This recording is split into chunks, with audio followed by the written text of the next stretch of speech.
You may recall a few years ago that we did a little video on how to prune, maybe I should say trim, hydrangeas, and I just thought we'd do a bit of an update really, and celebrate these glorious shrubs that flower in really deep shade. They love this patch here under the shade, and we get all these different colours on them. But look at these colours. You get these kind of balls of flowers here. That's a lovely blue one. That's probably, is it blue wave? We'll have a little check. Those are the mop head type of hydrangeas, and then these here where you've got a kind of a ring of outer flowers, and then the true flowers in the centre there.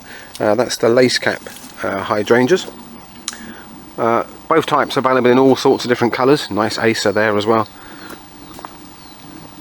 Look at that, that's almost like two-tone there, with a kind of a green kind of shade as the buds, creamy green shade as the buds start to open, and then they mature to this kind of pinky mauve.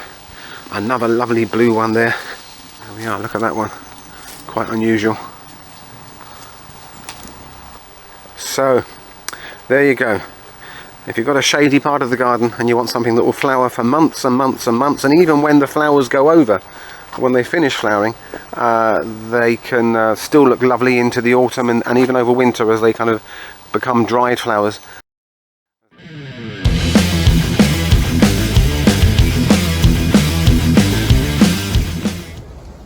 Whoa, look at this.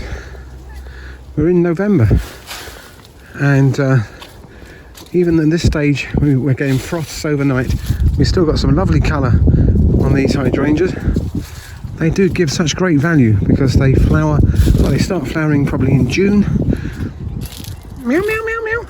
Hello. Yeah, what do you reckon? Do you like hydrangeas? Yeah. And this time of the year the colours are fading, and there's a kind of a autumnal kind of frosting on them, but still we've got lots of colour on them, and as they fade they get different bronzes and kind of purples, shades of blue and pink, kind of pale. Look at that in there, that kind of hint of blue and green and brown.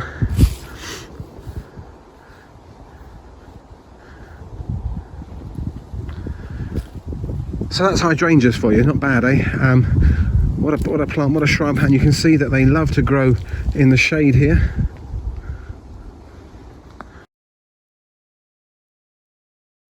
And if you look at our other videos, you can see that we will give these a little bit of a light trim. These mop head hydrangeas, as we call them, we'll give them a little bit of a trim in early spring, about March time, and we'll just cut off these dead flowers until we can see a new shoot coming. So I imagine next year we will get, excuse me, just coming in, let me in, there we go. Next year I would expect probably those two buds there to produce new growth and flower buds next year. So it's just a case of cutting off the dead flower. If not those shoots, then the shoots just below there. So it just depends how cold this winter is as to how much they'll die back. We just give them a tidy up in the spring, and if you want to see that in more detail, you can watch one of my first ever videos on my channel, and you'll see how we on these very same hydrangeas actually, how we deadhead them, a light trim in the spring, give them a good feed of a high potash fertilizer, and then you get results like this. Ladies and gentlemen, I give you hydrangeas in the last few days of November.